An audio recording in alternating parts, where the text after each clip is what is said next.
talking about Want to Taste, and we're really focusing on the food producers. And I guess you recognize that is that roughly 80% of the small and medium enterprises have difficulties in buying the right ingredients.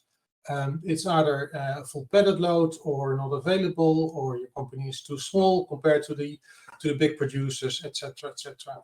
And more than 50% of food producers start looking for their ingredients online. And food developers who like to spend time on the bench like to have all inquiries and all ingredients available in one place.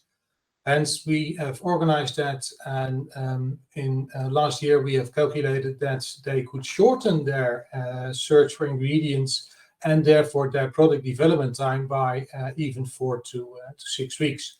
Next to that, we also find it's time for high transparency, and we have said we want to make sure that prices are transparent, that sources are transparent, and that to our supply partners, customers, are known as well.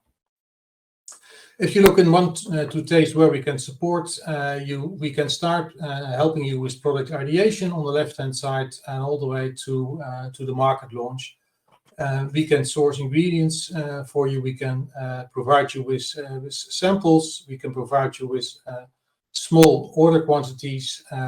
For example, flavors, we would start at 5 kilograms, for vanilla even starting at 1 kilogram. Milk powders 2 kilogram, etc., etc. Next to that, we have a bunch of service partners who also provide additional technical expertise to support you with regards to product development. The team at Want to Taste has roughly more than 30 years experience per person, including myself. But sometimes it goes even deeper where consultants would be needed, and we have a nice network of consultants which can provide the right support and the right information. Jan-Hein, so sorry to interrupt, but I can't see your slide. You cannot see my slides? Sorry. I need to go back to that.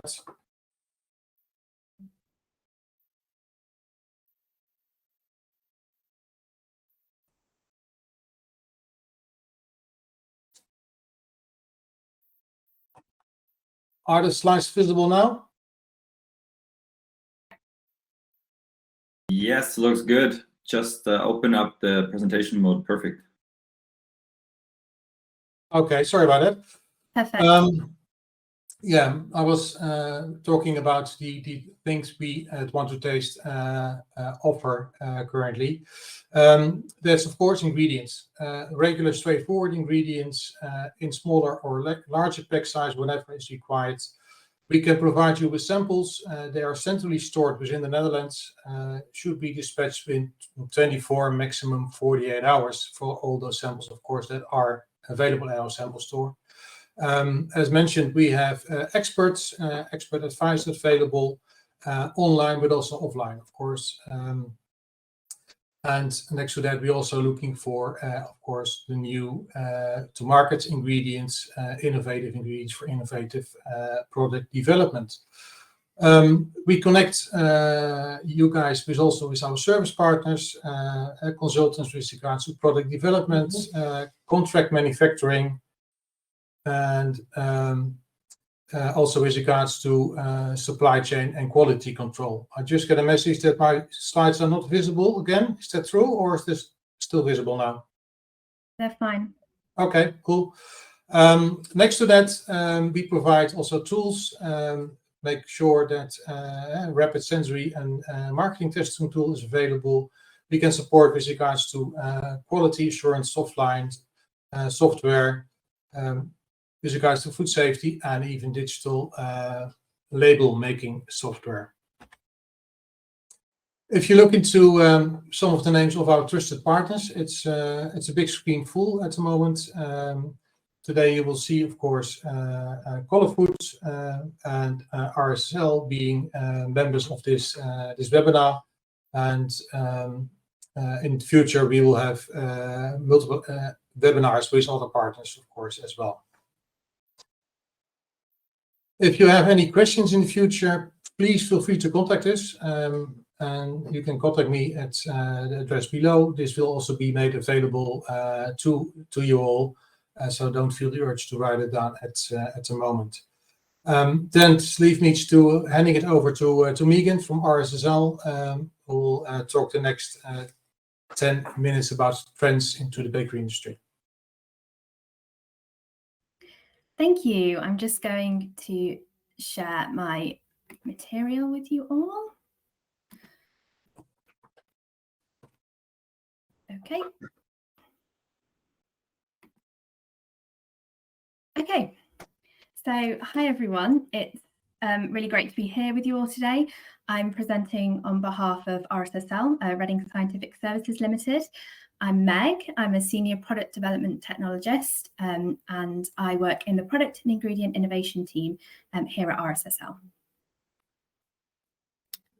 So today, I'm just going to talk for about 10 minutes. I'm just going to start with a really short introduction to RSSL, and then I'm going to move on into exploring the current trends RSSL is seeing in the bakery industry, an overview of what is driving these trends, and the kinds of ingredients that can be used to enable really successful product development in these areas. So firstly, I'm just going to whiz through a little bit of background. So RSSL supports the global food industry from here in our facility in Reading in the UK. And one of our key strengths is the multidisciplinary team of more than 300 scientists with a really broad range of scientific backgrounds, from chemists, biochemists, and food technologists and food scientists like myself.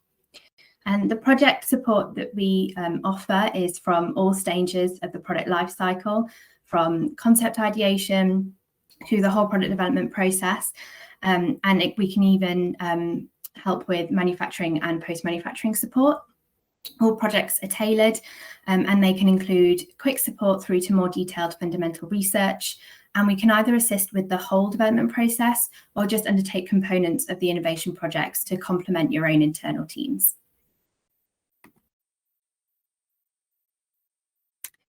So this slide summarises the really broad range of specifically research and development focused services we provide. So this includes the development work carried out by the product and ingredient innovation team that I work in, through to some of the analytical services that we also provide, such as flavour, physical and structural characterisation, so looking at microstructure to help evaluate ingredient choice and processing. So as I mentioned earlier, I work within our product development department. Our team are always so busy supporting the food sector with a number of different services. And we ensure that best products are developed and launched quickly onto the market to meet our clients and their consumer needs. I also do a lot of work into investigation of the current food trends and what's happening in the market. And so that's what I'm going to talk to you today in the area of bakery. So I'm going to jump in straight away with vegan and plant-based bakery goods. We really can't talk about any trends in the food industry without mentioning vegan, and within the bakery sector, it's no different. So here's a slide charting some data from Intel, which shows the number of products they've catalogued over the past 10 years in the bakery sector that make a vegan claim. So we can see here that this is a huge trend that still seems to be growing. This is obviously driven by a bigger proportion of consumers choosing a vegan or plant-based lifestyle, who are still looking to be able to get the products that they really desire. The plant-based community itself is growing, but so is the group of consumers who will choose products that are advertised as vegan or plant-based for various other reasons, such as health and well-being and also environmental concerns. So here are some products that we've seen being launched in the past few years in vegan bakery. So products like vegan cakes have historically been difficult to develop successfully, owing to their reliance on animal-based ingredients, so butter and in particular eggs. But we're really seeing an increase in products utilising different technologies to replace the structural function of eggs in vegan cakes, including aquafaba, which I'm sure some of you will know is the liquid from cooking chickpeas. And that's used pretty extensively in products from this Ox brand. And other plant-based proteins and modified starches are being used in a variety of products to structure and stabilize. These products are also improving with the insistence of ingredients such as dairy-free flavors, which help boost buttery or creamy taste. And so this is really a very exciting sector to be working and developing in right now. There are also products like this avocado burger buns, which contain avocado to replace the egg, showing the possible benefit of adding ingredients with additional consumer appeal, and that this is a technique that we can use in product development in vegan bakery. The next trend I'm just going to touch on is functional ingredients in bakery. So in an increasingly health-driven world, consumers are looking to get that health boost from almost every product they consume, and adding functional ingredients such as protein and fibre to everyday baked products such as bread is a way that consumers feel that they can get this added boost. Another way that bakery products are being fortified is with vitamins and minerals, which enables nutritional claims to be made about the products, such as claims surrounding immunity, which is another thing that we're seeing as a really prevailing trend right now. When adding vitamins and minerals, stability of ingredients over shelf life is something that becomes very important to consider, as the nutrients must be present throughout the shelf life. And this is something that we look at extensively here at RSSL to help substantiate label claims and things like that. So here are some products which utilise these added benefits from functional ingredients, things like protein cookies, fibre fortified bread, and this can then make claims to other popular consumer trends such as digestive wellness. Protein has been really popular for fortification for a while, and fibre certainly is becoming more and more popular, especially in bakery items. Fibre is obviously very important for overall gut health, not just in the area of prebiotics, but also by helping food move through the intestinal tract. And despite its importance and our growing knowledge of its importance, still many of us are not reaching anywhere near our recommended fibre intake per day. And so this really remains like a huge opportunity for development and innovation. One thing to bear in mind here, from a development perspective, is that adding fibre and protein to products can be problematic from a taste and texture perspective, with insoluble fibre often increasing the coarseness of foods and drinks, producing a gritty or dry sensation on consumption, and some plant-based proteins having some flavour off notes. So formulating really carefully and with the right types of fibres and proteins is very important to overcome this, as often taste will remain key for the consumer, and especially in this sector, consumers will be really unlikely to accept health benefits at the expense of how it eats and tastes. This is certainly an area we do a lot of work here in the team, from both the taste optimization and processing perspective, and this is with the support of our analytical teams to assess texture and microstructure.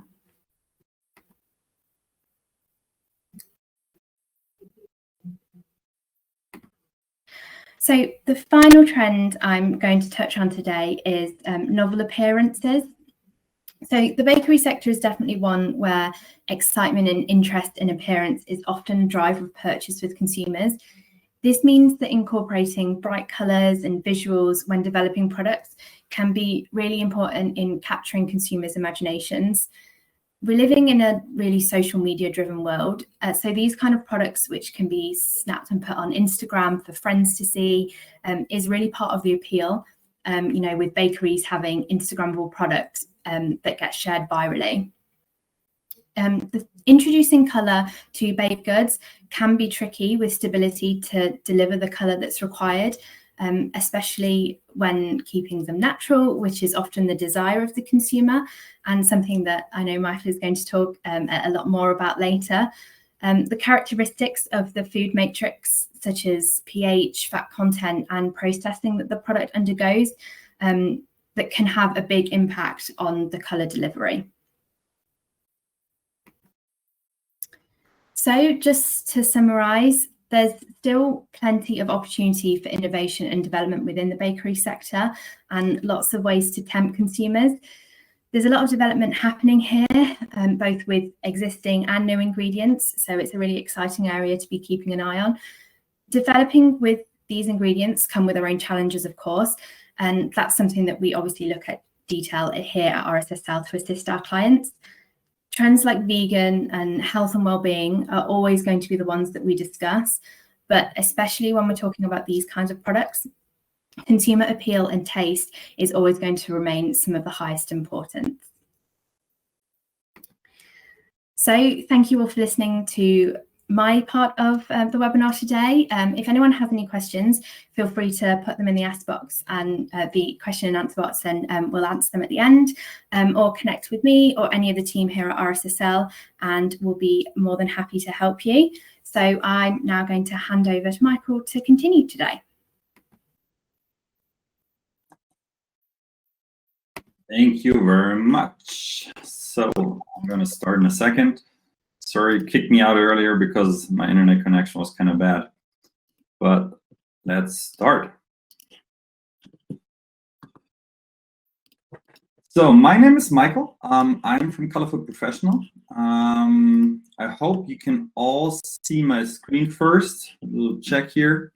Hope you can see it. You can hear me. Yep. Because I can't hear you, see you right now. Because, yes, we can see and hear Michael. Okay, fantastic. Perfect, Michael. Well, yeah, we've been Colourfood Professional. I don't know if you guys already know us. Otherwise, I'm really happy to introduce us about the whole topic about food colors. You know, the whole topic about, first of all, who we are. How does it get colorful? I mean, how does food colors, artificial colors, natural colors, how does it work? How are the declarations? As well as about the products which are possible to create on a plant-based level. And then we're going to look at the applications, to really look at the applications which you guys are really interested in. And then at the end, we're going through some FAQs if you have some questions about the application. So first of all, who we are, Colourfood Professional. We are based in the Netherlands, originally coming from Aachen, so from the German side, with our office in the Netherlands and Pfalz, as well as down in the south of Germany. I'm located right now in Munich, Germany. And we have two brands. We have Colourfood Professional, which is basically a brand for all the professional users, so for you, as well as Eat a Rainbow, which is a brand for end consumers in small package sizes. We're a family business. We've done coloring foods for 40 years, more than 40 years, for the industrial level. So our products really coming from the field into the bottle. So we actually take care of the whole process of developing and producing those colors from natural sources. And now we're going to take a look at how does it get colorful in general. So, well, first of all, we have, of course, in the past, or they're still going on, artificial food colors. So basically, we have food colors who are synthetic. They're some of them are azo dyes. You probably know those. They're getting more and more banned from the European Union. They're getting more regulations about that.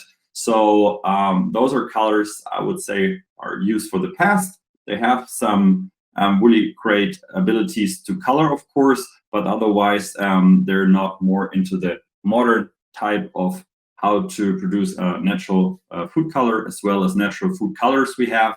Those colors are more, have a natural food color resource, but they're further processed at the end. So we take a look at those colors right now. So based off the natural food colors. So the first question would be, are natural food colors actually natural? So we take an example at the dye 120. So we have, for example, a natural raw material. Well, we take a little bit of solvent extraction. We take a little bit of aluminium and glycerin, and then we get a fantastic carmine red.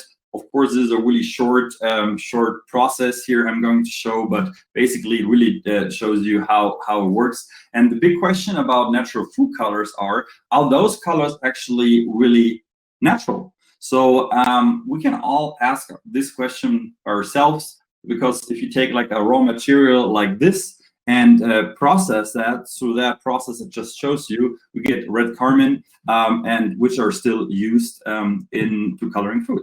And the big question is, do we actually need those colors anymore? Because we have solutions. And on the other hand, the problem is with artificial colors, they have a declaration, a big declaration part issue, of course. So first of all, we have to declarate them as additives. So they have to be additives on the ingredients list. Of course, an E number, for example, E160C, and as well as you probably know those kinds of colors, the other colors, which actually needs to have additional warning on those products, which may impair activities and attention for children. So this is what you basically have if you use artificial colors today. And the big question is, like I said again, is it what we need? Because we have a solution for that. Those are plant-based alternatives. So those are coloring foods. Coloring foods are basically, they don't need to have a declaration on it. They're just made from fruits, vegetables, and eatable plants. And it's a fantastic resource, actually, to create fantastic colors for the future. So because of that, the whole process, actually, really, you'd have colors where it comes straight from the fields. The whole process is just water and physical process to use those colors. It's a full-time, it is actually a food ingredient. It is a food, you can eat it, the whole production process, and it's never anything than artificial. It's just a clean color resource you're going to use for that. And if you take a look at the declaration of the coloring foods, first of all, those are 100% clean labels in the application. So second of all, they have no E numbers. You don't need any numbers for those colors. And third, you declare them as what they are. So basically, there are concentrate, for example, of paprika and carrots. So you put on the label and the declaration list what those products, where they come from. So a really clean alternative to artificial colors. And if we take now an overview on those through possibilities to color, we have, first of all, we have the oxidized. So oxidized, like I said again, additives with E numbers, and they need an additional warning. Second of all, we have natural dyes, like I showed earlier, and where they come from. So those additives as well, we need an E number for that. And then third of all, we have food ingredients, so coloring foods. Those are basically just on the declaration list what they are. So coloring foods, concentrate from carrots, blackcurrant, etc., etc. Now we take a look at what are the possibilities and what kind of products are there on the market. And I want to show you an example, of course, of the products we provide you with our experience.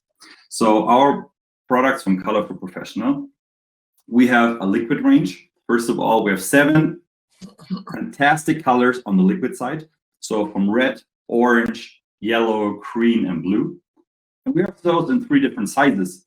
Why the size is important? Because those sizes are actually smaller unit sizes than 50 or 100 kilogram packages. So the great thing, for example, and that's why the part is easy handling with a 1,250 grams, you can use those and put them right into your production facility. They're easy to handle, they're easy to carry, etc. So as well as those products are water-based, and you have the possibility to do, for example, swirl effects in your doughs or etc. So they're really easy to handle because they're liquids. On the other hand, we have a fantastic powder range. We have here as well 7 different powders from all kinds of varieties, the same as the liquids, and we have those in 2 different package size. Here's the same, they're really easy to handle, but the great thing about the powder is they're fat-soluble powder products. So basically, you can use them in all kinds of oils, in fat, in butter, etc., etc. So those products are really like a high-tech product. And of course, they have a long shelf life because there are powder. Now we take a look at the applications. What do I need to consider if I use coloring foods? There are a couple of things I need to consider because it is a food ingredient. It is a real food product. Like you work with other food products, you need to know how they react and how they work and what you need to consider. First of all, about the coloring foods is that some of them react on a pH level. So this actually depends on the antioxidants. For example, those 2 products we have here on the reddish, violet, and pink side, not all of them, not all red, but some of them are actually with antioxidants react on those. So you need to really understand how they work with the pH level. You know, you have sour and you have a base. So for example, if you take a look right now at Traubenviolet, you will see on every bottle, you will see the pH, if they're pH neutral or not. And I will give you a little example here how it worked. That was actually Traubenviolett, so it was actually grape violet in English. We used in water, and now we put a little bit of citric acid in it, and you will see how it actually changes the color.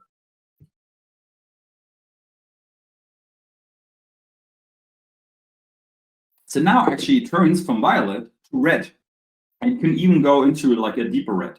So it really depends what kind of pH level you have and how much, for example, fruit acid you have into your product. This is a great thing, not only because you have to notice this, but other side, you can use those actually to do even more colors or do even more greater effects on your product. The second thing is heat stability. Some of the products, especially the blue and the green, are more sensitive about heat. The blue, for example, it's like it's made from spirulina, so it's a protein. So on a higher heat intensity, it will start to fade out a bit. So when you use something with blue and heat, just overdose a little bit. But of course, because green is a mix of blue and yellow, green has the same effect, but of course on a less intense side. The great thing about the colors as well is you can mix them. So they're like, you can mix all kinds of, like you very regularly know on your other colors products, like red and yellow becoming an orange, for example. And if you take a look now at the heat side I just told you, for example, if you're going to mix blue and yellow, you will get your own green. This is important later on. I will show you on those, for example, if you want to create a green bun. Third of all, of course, what kind of product choice you have or want to actually create, and what is your application. So you want to use liquid because they're easy to use. They're really great to put into your product, or do you want to use a powder because it's more fat suitable? So those, of course, are the first step we need to consider. And now we want to take a look at the application buttercream and frostings, and I will actually guide you through this kind of process, how we check those products at the end. So first of all, we have the decision if you want to use powder or liquid. Now with a buttercream, most of them, of course, are fat-based creams. So we're going to use fat-suitable products. And this will be the option to the powder. I would recommend to use the powder with a little bit of oil and then put it into your product. It's easier to mix, but otherwise the powder will mix anyway really, really good into products after a while. The second thing is, what's the pH level of the product you're going to create, the antioxidants, like I said, how much fruit juice or whatever you have into your frosting or your buttercream. And third of all, the fine-tuning means what's your dosage? For example, how intense do you want to have your color? At some point, I mean, we don't have a maximum dosage on any regulations because it's just a food product. But of course, at some points, you will reach a limit and the product will not get more intense color.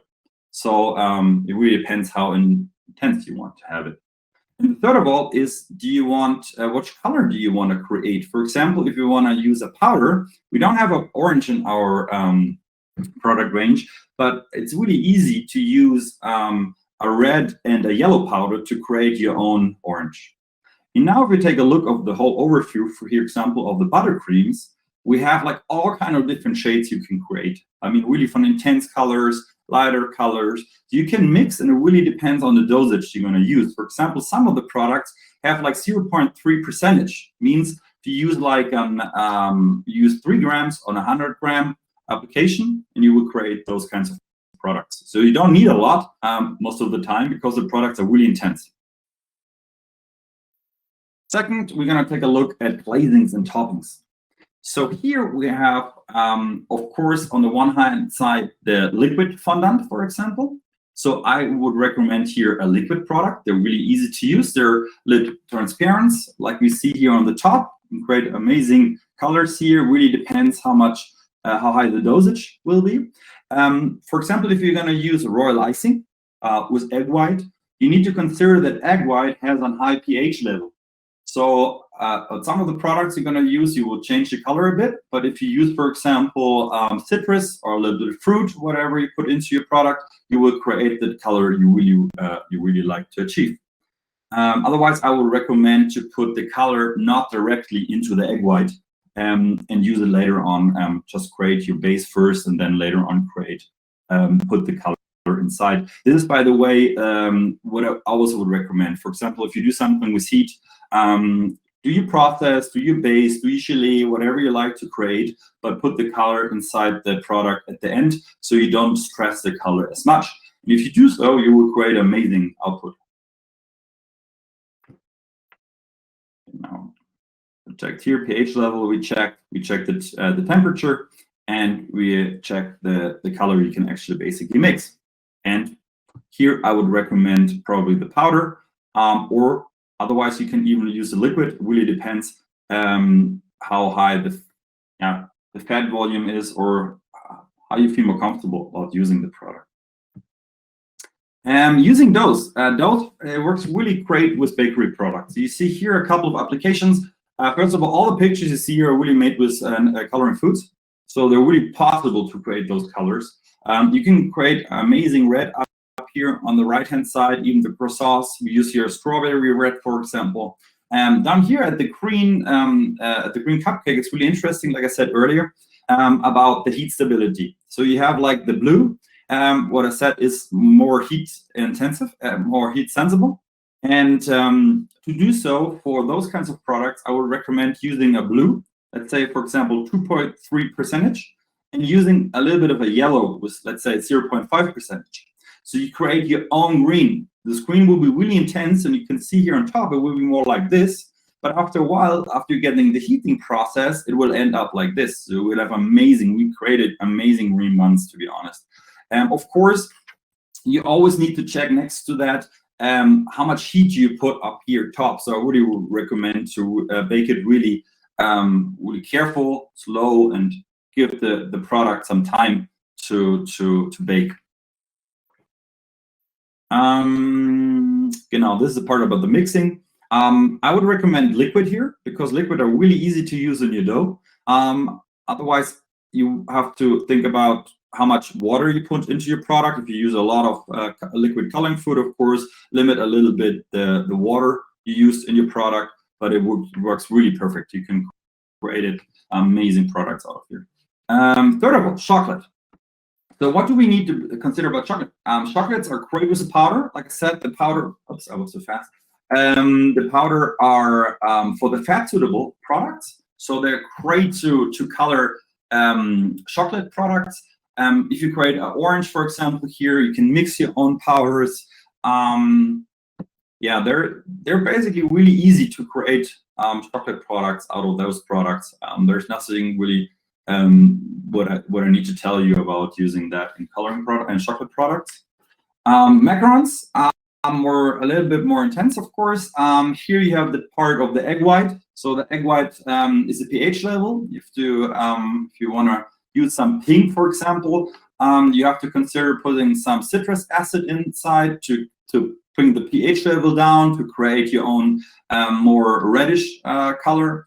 The heat, make it careful, so you don't want to have a lot of stress on the product, but you see here the amazing green. It really works perfectly.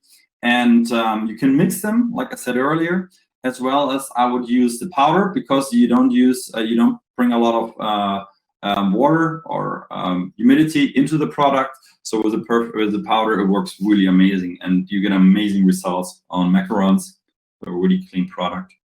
So to get an overview, again, on the coloring food side, I'll give you a conclusion. First of all, coloring foods, like I said, are made from fruit and vegetables. So they're vegan, they're clean, and really natural food sources. You don't have any declarations. They're 100% clean label. And third of all, you need to consider a little bit about the pH level and the heat, but it's not a big issue. It's really easy to solve. And then you get an amazing product and great results out of those, even like this blue desserts we did. Yeah, my name is Michael, and if you have any questions or are interested to try these products, please let me know.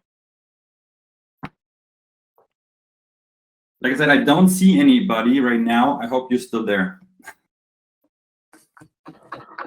Yeah, Michael. Okay. With regards to the question, we got quite a few questions. I'll jump straight into them. I think this one should be for you, Meg. I think you talked about aquafaba, and it can be used to replace eggs. Can you tell a little bit more about that?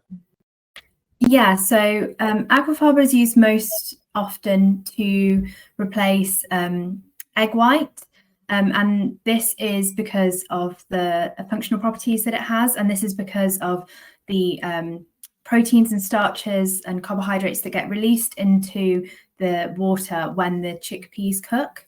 And this enables that water, that waste product, to have a lot of functional properties.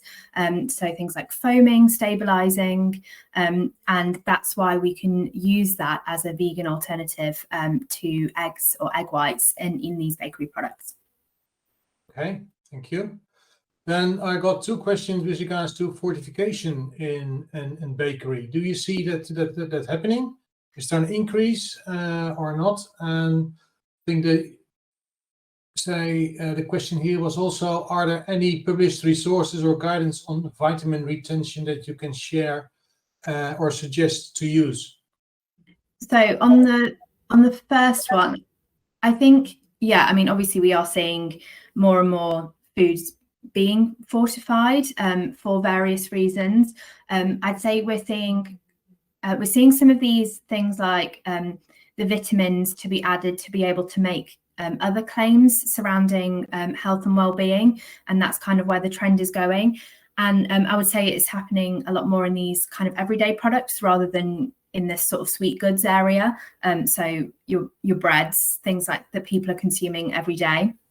And I think there we are seeing an increase in the amount of fortification, not just fortified flour, but also additional ingredients as well, like that fiber bread that I brought up earlier.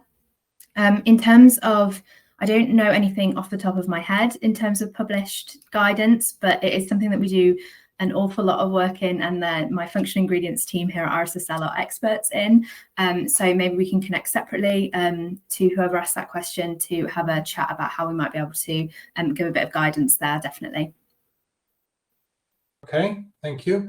Then a question here for you, Mike, I believe. There was some news about titanium dioxide today and yesterday being banned in Europe. Do you have an alternative for that?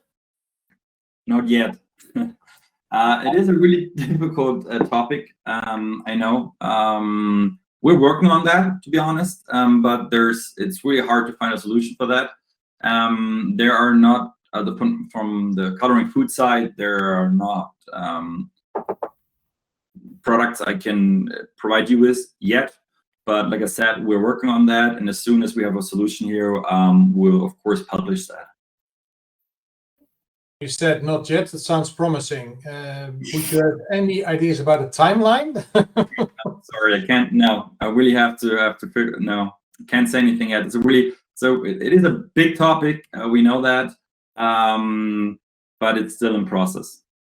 Okay. Then another question here about, can we buy all these ingredients on the Want to Taste platform? I guess that's a question I can answer. Yes, you can. We roughly have nowadays 1,300 different ingredients available at the Want to Taste platform. It's about 25 different product categories, and we roughly have, I think today it's more than 65 supply partners who are providing us with those ingredients. So please do have a look at wantotaste.com. Also on the homepage there's a search function where you can enter the product name you're looking for. Please use the English term. That's probably the easiest, and the system will guide you then to the right product pages or to the right brand stores and supply partners.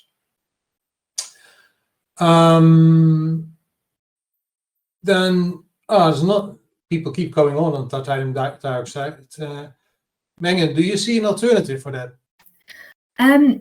There are some things that we've been seeing with varying levels of success. It really depends what you are wanting to do with the titanium dioxide.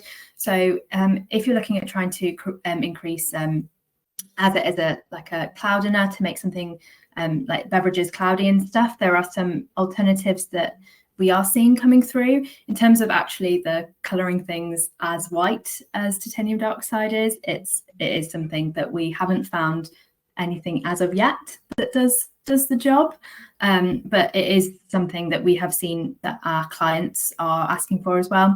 I'm certainly very interested if Michael ever manages to get a product that does the job.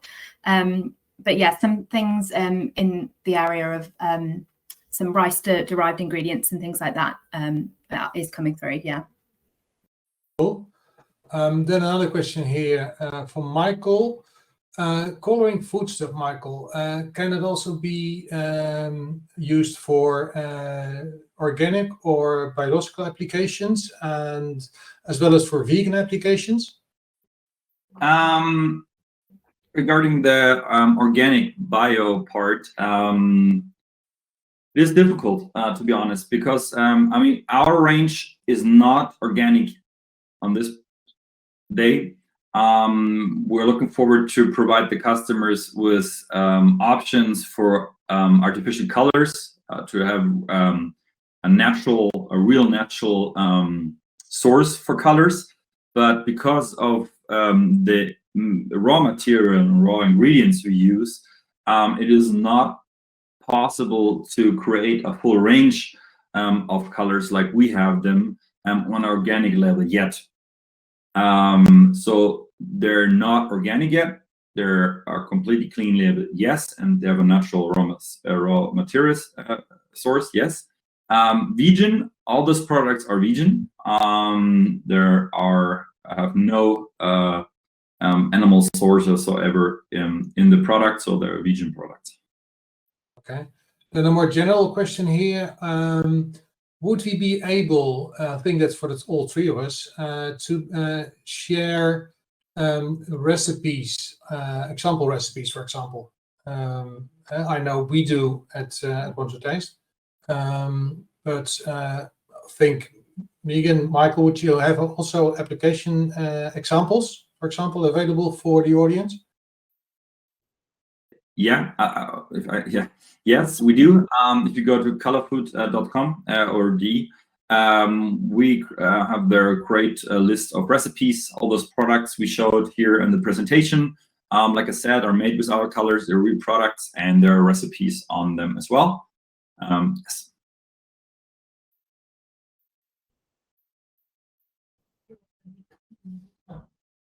Okay, thank you.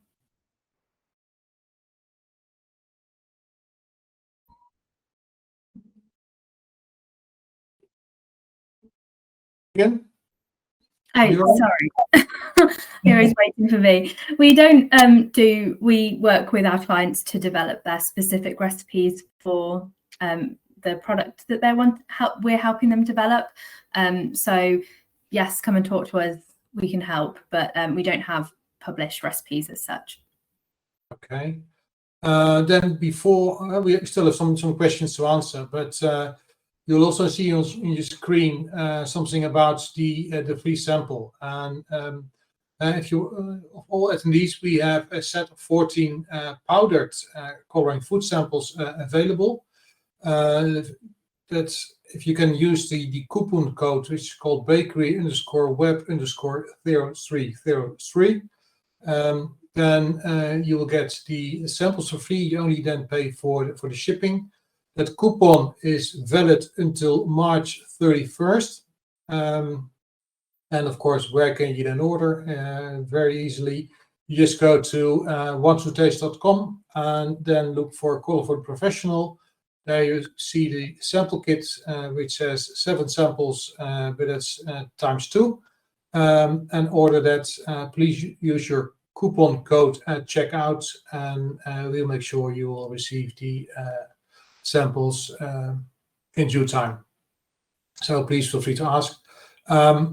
Due to the popularity, we have to limit it to 1 set per attendee, I'm afraid. But yeah, at least gives you a very, very good impression. And as Michael showed, the the minimum quantities are quite low, so please feel free also to order larger quantities. I think it starts at 250 mils. Correct, Michael, for the bottles? Okay.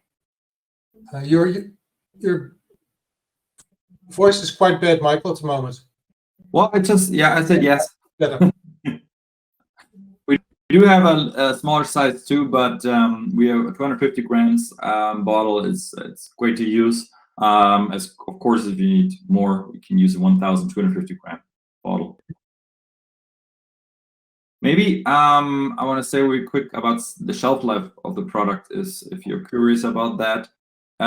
Because it is a natural food product, the liquids have a shelf life of 9 months.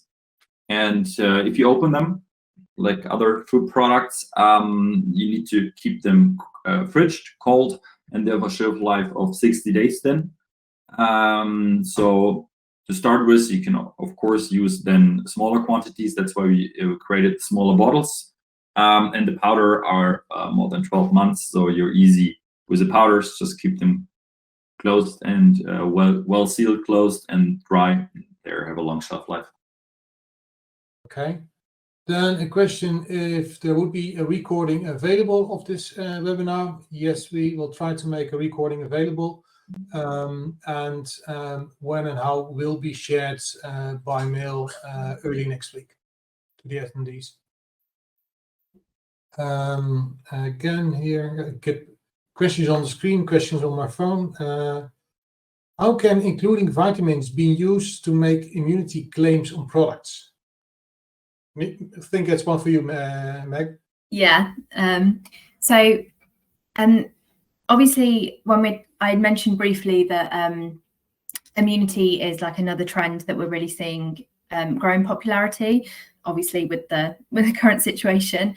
But the only way that you can make claims about immunity on pack is by fortifying with vitamins, so including vitamins at an appropriate level, which supports the normal function of the immune system. And that's the only claim that's permitted by EFSA.